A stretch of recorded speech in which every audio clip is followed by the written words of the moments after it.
Тынчтык тилейм улайда, эл чөкпөсүн кайгысана убайга, аман жетип бул орозого дагы бир күн жакындадык Кудайга. Урматтуу бир туугандар, Орозодо 30 күн теле долбоору 5-каналда сиздердин кызматыңыздарда Темирлан Акматов. Биз менен аягына чейин 5те кала бериңиздер. Андыктан биздин суроолорго дин аалымдары жооп берет.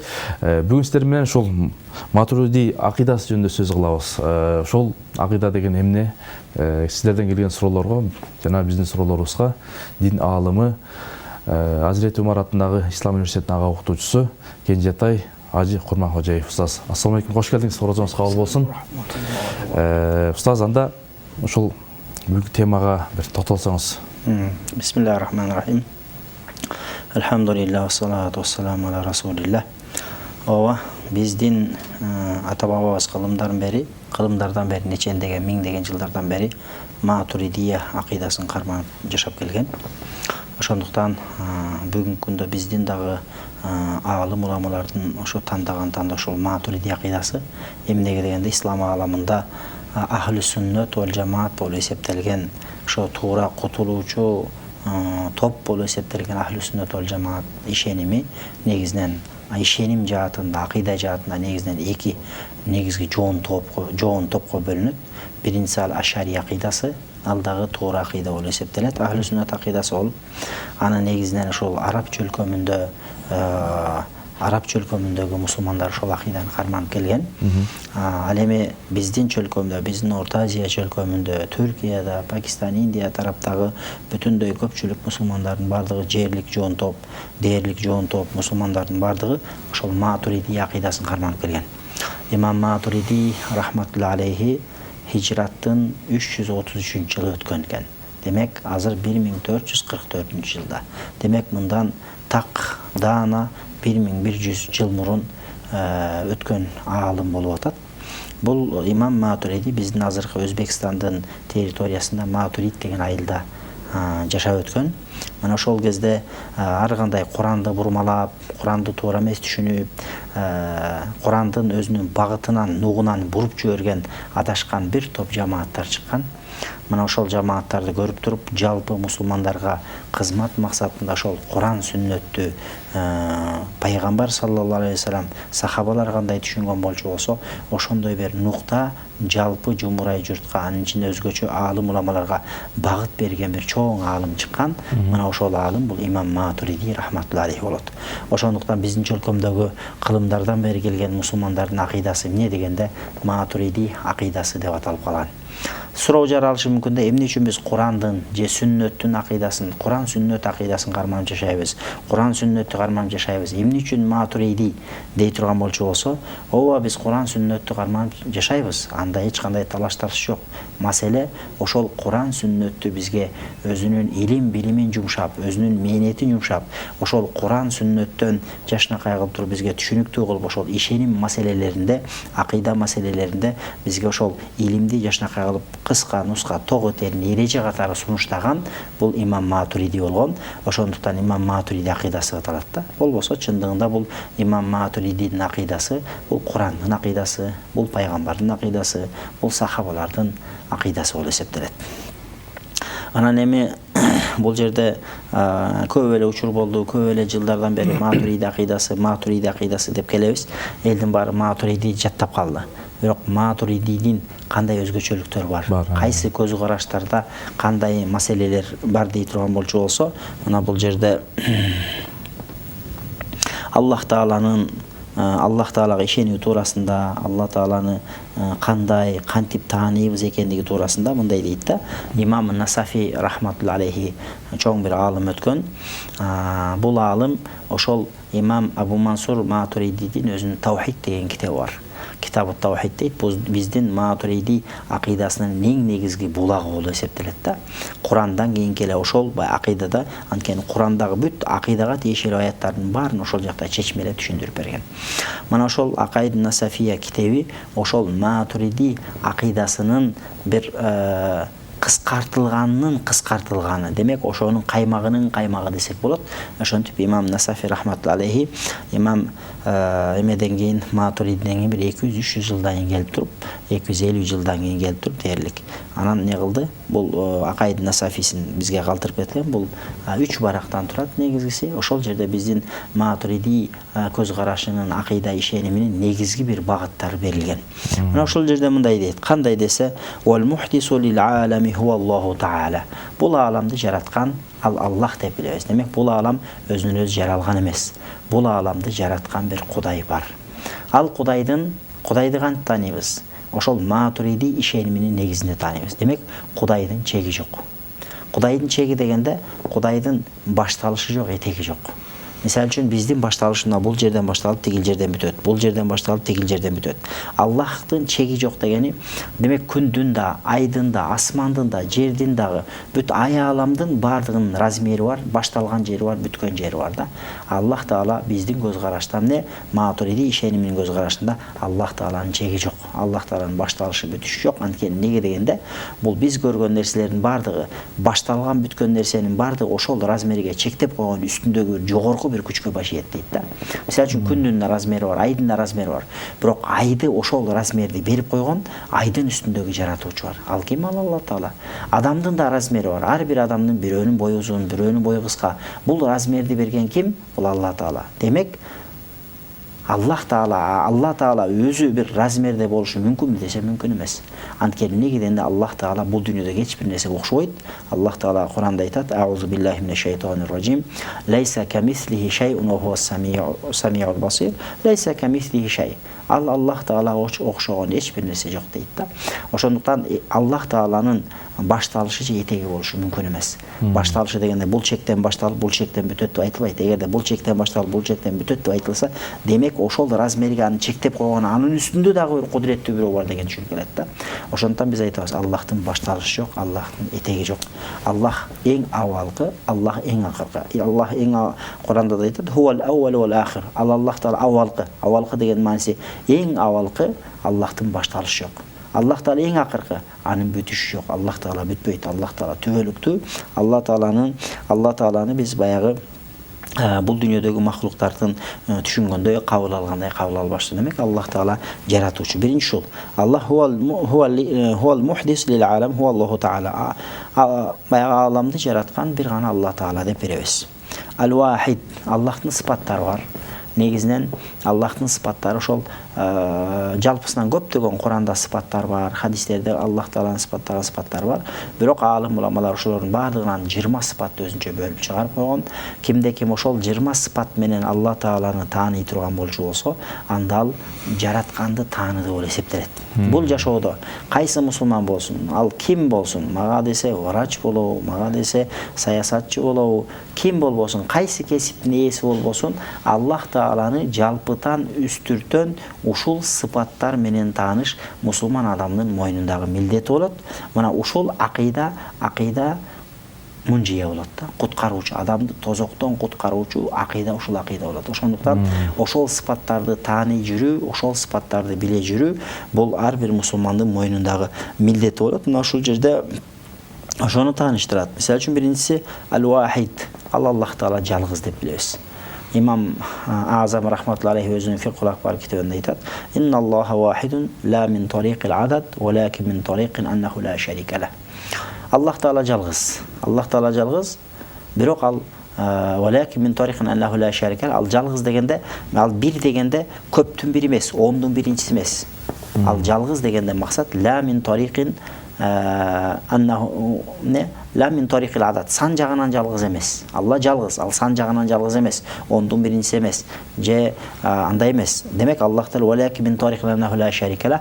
Ал жалгыз кайсы жагынан десе, шерики жок жагынан. Куранда көптөгөн аяттарда келген: "Инналлаха хуал вахидул каххар" дейт. Bir ayette qarsanız bu жерде "Ennallaha huvel vahid al-qahhar" deyit. Vahid deb geldi, жалгыз. Ал эми биз билебиз Ихлас сүрөсүндө "Аузу биллахи минеш шайтанир-ражим. Бисмиллахир-рахманир-рахим. Кул хуаллаху ахад" деди. Бул жерде ахад деди. Ошону алымдар арасында айтышат, бирөөлөр демек ахад бул Аллах Таала затында жалгыз болсо, вахид болсо сыпатында жалгыз.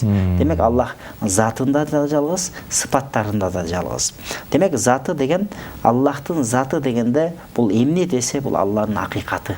Алганын Аллах Тааланын акыйкаты Zatullah бұл Аллахтың хақиқатуллах деп айтылады да. Демек Аллахтың ақиқаты бұл жалғыз. Демек Аллах Таала заты жалғыз, ал көп нәрседен құралған емес. Misal üçün біздің дене мүшөбүз, misal üçün қандан тұрады, сөйөктөн тұрады, еттен тұрады, териден тұрады. Біздің организм судан тұрады, 70 қанша пайызы. Демек Аллах Таала жалғыз дегендің мааниси Аллах Таала ошондой майда баяндай микро органдардан же болбосо ушундай клеткалардан турат деген түшүнүктөн аруу. Аллах Таала андай болушу мүмкүн эмес. Ошон үчүн аалымдарда ушундай эреже бар. Махма тасавварта бибалика фаллаху би хилафи залик. Аллах Тааланы канчалык сен оюңда элестетип, Кудайды бир нерсеге окшотсоң, Аллах Тааланын каршысы келет дейт да. Демек биз ушундай деп тааныйбыз. Аллахтын окшошу жок. Бирок Аллах кудуреттүү. Аллах Таала бүтүндөй ааламды жараткан, мени дагы жараткан, ааламды дагы жараткан, ааламдагы болуп аткан бүт нерсе биздин тилим айтканда Аллахтын контролунда. Жада калса менин дене боюмдагы болуп аткан, менин ички организмдеги болуп аткан, мендеги уйгу туйгунун бүт бардыгынын жаратуучусу бул Аллах Таала. Биз өзүбүздү өзүбүз контролдой албайбыз. Демек, ушул Аллах Таала жалгыз. Аллах Таала бул ааламды жаратканда эч кимге муктаж болгон эмес. Бул ааламды жаратканга чейин дагы эч нерсеге муктаж эмес эле. Бул ааламды жараткандан кийин дагы Аллах Таала эч бир нерсеге муктаж эмес. Демек, азыркы учурда элибизде көп жайылып кеткен маселе ошол маселе бар. Аллах Таала асманда деген сыяктуу бир түшүнүктөр таркалып кеткен элибизде. Бул эми баягы билбестиктен Курандын ээлери болгон. Негизи ар бир илимде өзүнүн кесипкөйлөрү болот. Ошол адистер болот. Ошол адистерден суралыш керек. Bir meditsina жаатында bir маселе болсо, ошол медицина жаатында мыкты билген адамдан адистен bir кеңеш алып туруп, бирөө ооруп кала турган болчу болсо, операцияга бериш керекпи же бербеш керекпи же операциянын пайдасы барбы жокпу, ошону bir топ каныккан, дасыккан кесипкөй адистерден сурап алып туруп, анан кийин ошондой чечим кылат. Бул акыйда да ошондой. Акыйдада көрүнгөн китепти, көрүнгөн хадисти же көрүнгөн ким которгонун билбейт, тааныбайт, билбей эле бирөөнүн которгонун окуп алып, Алла Таала асманда экен, Алла Таала аршта экен деген ишенимди кабыл алуунун өзү бул жанагынтип эч кимди аныктабай, тактабай эле барып, туш келген врачка көрүнө берген сыяктуу болот да. Ошондуктан бул маселеде, акыйда маселесинде биз Матуриди Ахлу Сүннет вал Жамаат акыйдасы болуп эсептелген Матуриди же Ашари акыйдасынын негизинде гана неметишибиз керек. Багыт алып жашашыбыз керек. Анткени Ахлу Сүннет вал Жамаат акыйдасы ушул эки акыйда болуп эсептелет. Мындан башка хавариждер бар, муътазилалар бар, шиялар бар, равафиттер бар, кадариялар бар, муржия деген нечен мусулман топтору бар. Бирок алардын бардыгы ошол адашкан акыйда, бидат акыйда болуп эсептелет. Негизинен ак жолдогу акыйда бул Ашари же Матуриди акыйдасы болуп эсептелет. Ошондуктан биз бул маселелерде Аллах Таала кайда деген маселеге келгенде бул биз аалымдарга карайбыз. Анткени бул имам Матуриди акыйда жаатында мыкты бир дасыккан, бир мыкты бир хирург, бир врач кандай болсо, өзүнүн ишинде мыкты жетишкен чебер болсо, бул акыйда жаатында имам Матуриди, имам Ашари ошондой. Ошон үчүн ислам ааламында нечен деген миллиондогон, миллиарддаган аалымдар чыккан, бирок бүт бардыгы имам Матуриди менен имам Ашариден алдыга өткөн эмес акыйда жаатында. Акыйда жаатында Ахлу Сүннет вал Жамаат эли ушулардын Куран сүннөттөн алып түшүндүрүп берген акыйдасын туура багытта деп эсептеген, ушуну менен карманып жашап келген. Ошондуктан биз дагы бул маселелерге келгенде имам Матуриди, имам Ашарилердин пикирине кайрылабыз. Анткени эмне дегенде акыйда жаатында биз ушулардын чечмелөөсү менен кабыл алабыз. Анткени дүйнөдөгү аалымдардын бардыгы буларды чыныгы аалым, уламалар акыйда жаатында адис деп кабылдап келген. Ахлу Сүннет вал Жамаат жолунун негиздөөчүлөрү катары. Демек, Матуриди акыйдасынын назары боюнча Аллах Тааланы била макан дейбиз. Била макан дегендин мааниси Аллах Таала эмне? Орунсуз, жайсыз. Мына бул жерде акыйда Насафияда мынтип келип атат. Ва ла ятамаккану фи маканин. Аллах Таала бир орунда турбайт дейт. Демек, бир орунга муктаж эмес. Демек, Аллах Таала асманда да эмес. Аллах Таала жерде да эмес. Аллах Таала бул асманды да жараткан, жерди да жараткан. Ошон үчүн аалымдар бир логикалык далилди келтирет да. Логикалык далил. Асманды алсак, жерди алсак, анын башталган бүткөн чеги бар. Демек, асмандын ичи бар, асмандын сырты бар. Эгерде асмандын ичинде десең, анда Алла Таала сырттан ичке көчүп кирип келди деген мааниде. Алла Таала жылды бир орундан экинчи орунга жылды интикал деп коет. Бул махлуктун сыпаты. Бул орунга сиз отуруп, тигил орунга мен отуруп, экөөбүз көчүшүбүз мүмкүн. Бир орундан орун алмашуу бул махлуктун сыпаты. Өзгөрүү бул махлуктун сыпаты. Аллах Таала өзгөрүлбөйт. Ошондуктан кимде ким Алла Таала асманда десе, асман жаралган. Асман жок болчу. Бүгүн кимде ким Алла Тааланын асманда, аршта дей турган болчу болсо, анда ал адам ахли сүннөт вал жамаат акыйдасынын негизинде, биздин матуриди акыйдасынын негизинде ал адам Куран сүннөттүн акыйдасынан кыйшайган акыйданы тутунган болуп эсептелет. Ал адам туурасына кайтыш керек болот. Демек, ошондуктан биздин акыйдабызда эмне дейбиз? Аллах Таала орунсуз дейбиз. Аллах Таала орунга муктаж эмес. Кимде ким Аллах Таала бир орунда дей турган болчу болсо, анда ал Аллах Таалага бир тил тийгизген катары кабылданат. Мындай акыйда адашкан акыйда, мындай акыйда туура эмес акыйда. Ошондуктан биз бала чака сураса да Аллах Таала кандай десе, Аллах Таала орунсуз, жайсыз, Аллах Таала баардыгыбызды жараткан, Аллах Таала бул дүйнөдөгү эч бир нерсеге окшош эмес дейбиз. Анткени эмнеге дегенде Аллах Таала бир орундан экинчи орунга көчөт деген сөздүн мааниси бул Аллах Таалада кыймыл аракет бар деген сөз. Демек Аллахтын размери бар деген сөз. Аллахтын чоң бу кичике ошо размери бар. Размер бир жерден тиерге жылып жүрөт дегенде, бул сен жаратуучу Алла Тааланы бир жөнөкөй эле катардагы бир махлук окшоштуруп койгон болот да, Кудайга тил тийгизген болуп калат. Ошондуктан биздин матуриди акыйдабыздагы негизги бир маселелердин бирөөсү азыркы кездеги биздеги эң көйгөйдү жаратып аткан карапайым жумурай журттун, мусулмандардын арасында чоң бир аалымдардын назарында бул бир катастрофа. Анткени эмнеге дегенде бул бир чоң бир маселени жаратат. Анткени эмнеге дегенде адамдардын Кудайды тааныбай калуусу, жаратканды тааныбай калуусу. Сен 1000 намаз окусаң деле жаратканды тааныбасаң кабыл эмес. 1000 орозо тутсаң деле жаратканды туура эмес таанысаң, ал ибадатың кабыл болбой калат. Ошондуктан бардык нерсе өз тартиби эрежеси менен болуш керек. Ошондуктан биздин матуриди акыйдабызда ушундай деп билебиз. Аллах Таала орунсуз, жайсыз. Имам Азам рахматулла алейхи өзүнүн сөзүндө айтат, 5 акыйда китебі бар. Ошо 5 акыйда китебинин бирөөсүндө айтат да: "Мен кала ла арифуллаха фис самай хуа ам фил арди факат кафара." Кимде ким айтса дейт, мен билбейм, Алла Таала асманда бекен же жерде бекен деп билбейм десе, анда алдан динден чыгып кетет деген. Бул өтө катуу айтылган. Мен асмандабы жердеби билбейм десе, анда алдан факат кафара деген. Капыр болуп кетет деген. Демек бул капыр болуп кетет деген мааниси эмне? Алымдар кийин бул сөзүн чечмелейт. Неге капыр болуп кетет деп айтты десе, анткени бул жерде билинбеген менен асмандабы же жердеби билбейм деген сөзүнүн өзү бул Алла Таала бир орунга муктаж деген сөздү айтып атат деген да. Бул демек биздин ошо ахли сүннөт вал жамаат жолунун ишениминен тайгандыгы, Куран сүннөттөгү бекитилген ишенимден тайып кеткендигинен кабар берет дейт да. Мусулман адам баласы ошол Куран сүннөттүн багыты менен жашаш керек. Демек бул кимде ким ушинтип айта турган болчу болсо, анда ал Куран сүннөттүн багытынан адашкан болот. Ошондуктан Имам Азам рахматулла алейхи мындай адамдар динден чыгып кетет деп айтып атат дейт. Ошондуктан бүгүнкү күндө бул көйгөй. Карапайым эл үчүн, бирөөлөр үчүн, ал түшүнбөгөндөр үчүн бул жөнөкөй эле нерсе болушу мүмкүн. Бирок түшүнгөн адам үчүн Алла Тааланы асманда деп билип калуу бул Кудайга чоң тил тийгизүү менен барабар. Кудайды сөккөн менен барабар. Кудайга айып таккан менен барабар да. Жанагыл немелерде, мисалы үчүн кээ бир башка диндерде кээ бир өздөрүнүн пайгамбарларын Кудайга теңеп койду. Бул Кудайды сөккөн менен барабар, Кудайга тил тийгизген менен барабар. Ошол сыяктуу Аллах Тааланын асманда деген же Алла Таала аршта турат деп туруп Аллах Тааланын өзүнүн бир махлугуна муктаж кылып коюусу бул чоң бир ката болуп эсептелет да. Ошондуктан бүгүнкү күндө бул бизде көйгөй, ушуга окшогон ишенимдерден арылуунун үстүндө аракет кылышыбыз керек. Ошон үчүн дагы биз кайра жан үрөп Ханафи мазхабына бекен болойлу, Матуриди акыйдасына бекен болойлу деп айтып келген устаздарыбыздын, аалымдарыбыздын, молдокелерибиздин айтып келген чыркырап айтып аткан маселеси ошол. Бирок эл деген бул агым экен. Эл деген бул суунун шарындай эмне дарыянын аккандай агып кете берет экен. Ага каршы туруп, туура түшүндүрүп айтыш көп убакытты талап кылат экен, мээнетти талап кылат экен да. Андан кийинки маселеге келсек, "Вала яжри алейхи заман."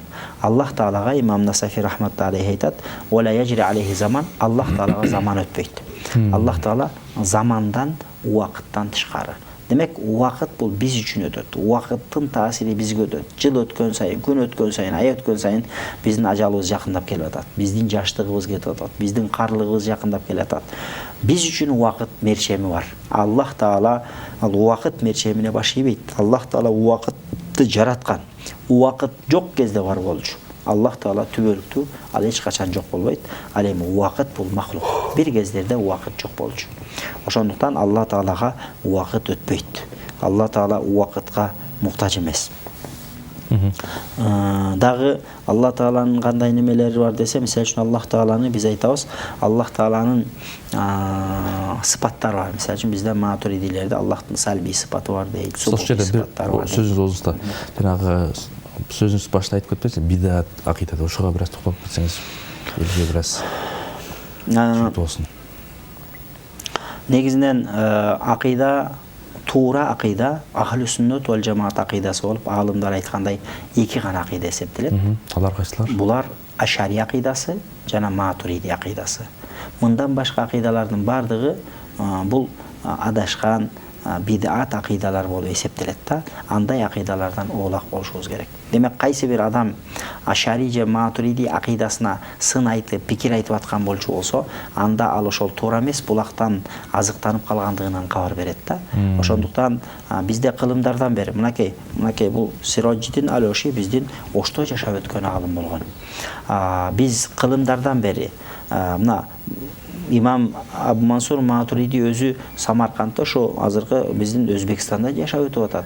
333-жылы өтүп атат.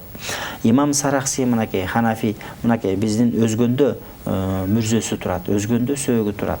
Демек бизден 1000 жыл мурун эле биздин ата бабалар, бул Сироджиддин Алёши биздин бабабыз, биздин жердешибиз. Мындан канча деген 600-700 жыл мурун ушул биздин Ошто жашап өткөн. Жада калса мына биз окуп аткан китептери бул ырсаптарын, акыйда ырсаптарын Матуриди акыйдасынын негизинде араб тили менен баяндап жазган. Ырды араб тилинде жазган да ал акыйда. Дүйнө жүзүндө азыр сен Пакистан, Индияга барсаң дагы, сен Түркияга барсаң дагы, сен Египет, Мисыр, биягы тиги Саудовск Аравияга барсаң дагы Сироджиддин Алёшидин ошол биздин Оштон чыккан, биздин жердешибиз, биздин бабабыз, бубабыз болгон ошол улуу бир аалымдын акыйдасы окутулат да. Демек бул деген ажайып нерсе. Демек бул деген сөз бүгүн эле биздин молдекелер бар, давай Матуридини карман деп бүгүн эле биздин башыбызга милдет кылып коюп аткан жер жок. Бул деген сөз кылымдардан бери 100 жыл эмес, 200 жыл эмес, 500 жыл эмес, миңдеген жылдардан бери биздин Кыргызстанда, биздин Орто Азиянын эли ушул акыйданы карманып жашап келгендиги бул ачыктан ачык бир айкын бир далил болуп эсептелет да. Ошондуктан бул нерсеге кимде ким жаңылып жүргөн болсо, билбей жүргөн болчу болсо, бул нерсеге кайтышыбыз керек. Демек Аллах Таала жалгыз деп билебиз. Аллах Таала жалгыз дегенде Аллахтын ошол шериги жок, Аллахтын окшошу жок деп айтты. Андан кийин Аллах Таала тирүү. Аллах Таала тирүү дегенде Аллахтын тирүүлүгү аныкы өзүнөн өзү. Биздин тирүүлүгүбүз жүрөгүбүздүн кагып тургандыгы менен. Биздин тирүүлүгүбүз эң негизгиси. Аллах Таала бизге тирүүлүктү бергендиги үчүн биз тирүүбүз. Бирок биздин тирүүлүгүбүз кече жок болчу, бүгүн биздин тирүүлүгүбүз бар, эртең кайра жок болот. Биздин тирүүлүгүбүздүн ажалыбыз бар. Бирок Аллах Таала тирүү, Аллахтын тирүүлүгүнүн башталышы жок, этеги жок. Аллах Таала тирүүлүгүндө абага муктаж эмес. Аллах Таала тирүүлүгү үчүн канды, жүрөктүн, организмдин иштешине муктаж эмес. Анткени Аллах Таала адам баласындагы болгон дене мүчөлөрдөн аруу. Анткени Аллах Таала бүтүндөй махлуктарга эч бир нерседе Аллах Таала окшошу мүмкүн эмес деп тааныйбыз. Андан кийин Аллах Таала кудуреттүү деп билебиз. Аллах Таала бардык нерсеге кудуреттүү, бардык нерсеге кудурети жетет деп билебиз. Анан кээ бир маселелер бар. Мисалы үчүн Аллах Тааланын кудуретин агап келип кадап же Аллах Таалага ушул нерсенин кудурети жетиши мүмкүнбү же мүмкүн эмеспи деген маселелер бар да. Бизде Матуриди акыйдасында акыл бул, адамдын акылы бул далил катары эсептелет.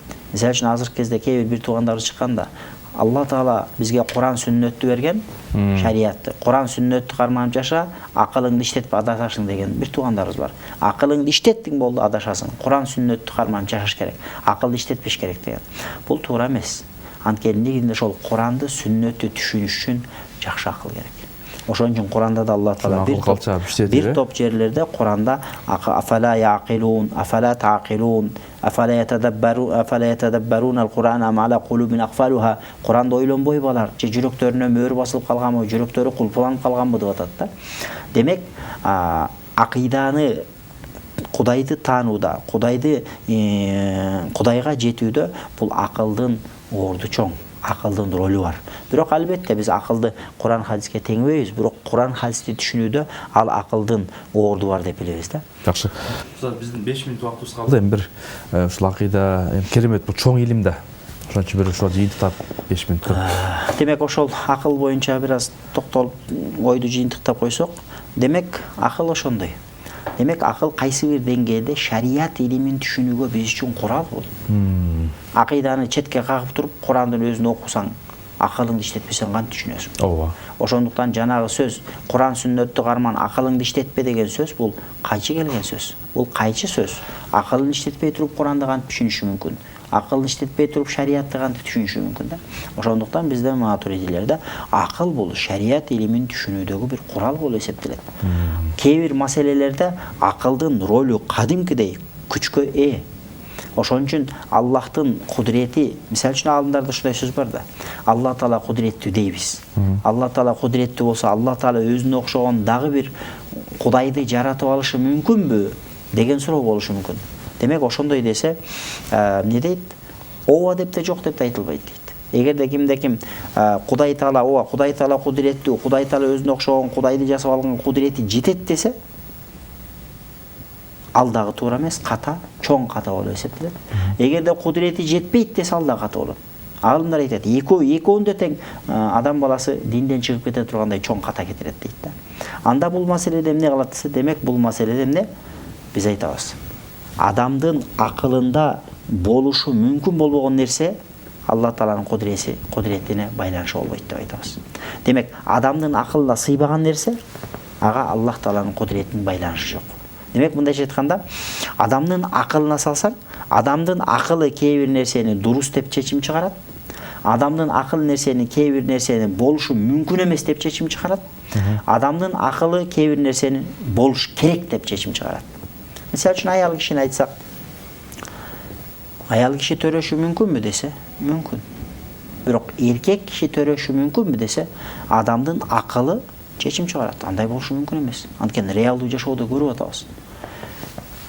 Демек, бирок Кудай Таала каалап койсо болушу мүмкүнбү ошо? Эркек киши төрөп койсо мүмкүнбү десе, ушул окшогон маселеге келгенде, жок, адатта суннатуллох деп коебуз. Аллах Таала ошондой кылып жараткан, эркек киши төрөйт. Демек, Аллахтын кудуретин буга алып келип байланыштын кереги жок деген сыяктуу маселеде. Ошол сыяктуу Алла Тааланын кудурети бардык нерсеге жетет, бирок өзүнө окшогон Кудайды жасап алууга кудурет жетеби десе, буга ооба деп да жок да айтылбайбыз. Буга Аллахтын кудуретин мындай маселелерге кадаштын өзү бул адепсиздик болуп калат. Анткени эмнеге дегенде, кээ бир маселелерге адамдын акылында мустахил деп, адамдын акылында болушу мүмкүн эмес деп эсептелген нерсе бул болбойт. Анткени адамдын акылы, мисалы үчүн, ушуга окшогон маселелер бар да. Ошондуктан шариятыбызда бул акыйданы түшүнүүдө, динди түшүнүүдө, Куранды түшүнүүдө албетте акылдын орду чоң. Бирок бул деген сөз Куран сүннөттү биз какпайбыз, бирок Куран сүннөттү түшүнүүдө бул акыл курал болуп эсептелет. Ошондуктан жана кээ бир туугандардын Куран сүннөттү гана кармаш керек, акылыңды иштетпе деген сөз бул кайчы сөз болуп атат? Өздөрүнүн сөздөрүнө кайра өздөрү каршы чыгып атат. Ошондуктан Кудай Таалам бизди ушу туура өзүбүздүн матуриди ишениминен ажыратпасын. Бул жерде матуриди илим, бул акыйда илим өзүнчө бир дарыя деңиз. Бул жерде азыр бир-эки маселени дагы толук айтып жетишпей калдык, учкай гана болуп калды. Бирок ошондой болсо дагы элибизди ушуга чакырат элек. Мен акырында айтып кетет элем, эгерде ким акыйда окуп, биз өзүбүздүн акыйдабызды билгиси келген болчу болсо, көпчүлүктөр арабча билбейт албетте, ошондуктан кыргызча булак катары мынакей рахматы молдо сабырдан мулабыздын жана Таухид деген китеби бар. Ошол Таухид китебинде биздин матуриди акыйдасына негизги матын деп коет, негизги кыскартылып берилген, негизги өзөктүү маселелер белинген 6 китепти топтоп туруп кыргызча которуп чыгарып койгон. Ошол китепти окуп пайдаланса болот. Арасына биздин өзүбүздүн ата баба акындардын ырларынан кошуп сонун кылып чыгарган. Андан тышкары рахматы Чубак ажыкебиздин жана Акыйда Тахавиянын жазып койгон которгон китеби бар. Мына ушул китептерди мен угармандарга, көрөрмандарга, жалпы мусулман бир туугандарыбызга сунуштайт элем. Эгерде кимде-ким акыйданы жакшы мындай билип алгысы келсе, ушул окшогон китептерди окуп, үйрөнүп алса, иншалла жетиштүү болот. Алла разы болсын. Алла разы болсын. Урматтуу көрөрмандар, Кенжетайдан да айткандай, балким ушул изденгендер үчүн илим алам дегендер болсо, ушул китептерди алып окуп үйрөнсөңүздөр да болот экен. Анан эң нескиси сабактарыңызга келип катышса да болот, сабактарга да катышса болот. Орозоңуздар Кудайым кабыл кылсын. Орозо бул мынакей буйруса, ушул Ороз айында өзгөчө илим ала турган ай, устаз. Өзгөчө ушул айда жанагы акыйда илимин алса дагы жакшыраак болот деген алымдардын дагы бир уламалардын айткан сөзү бар. Андыктан Кудай Таала бизге туура, түз, так акыйда берсин. Бул матуридилик акыйда илими бул керемет. Сиз киришип эле кылдыңыз. Кудай буйруса Алла Таала насип болсо дагы бир элибизге кайрылып айтып бересиз деген ойдобуз. Кудайым орозоңузду кабыл кылсын. Урматтуу 5-нин көрөрмандары, Орозодо 30 күн теле долбоору бүгүнкү эфирибиз соңуна келип калды. Кийинки эфирден амандашканча Кудайым мал жаныңызга, амалыңызга, акыйдаңызга береке берсин. Орозодон 30 күндүк орозоңуздар кабыл болсун. Кудайым эки күнү да бактылуу болсун. Ассаламу алейкум.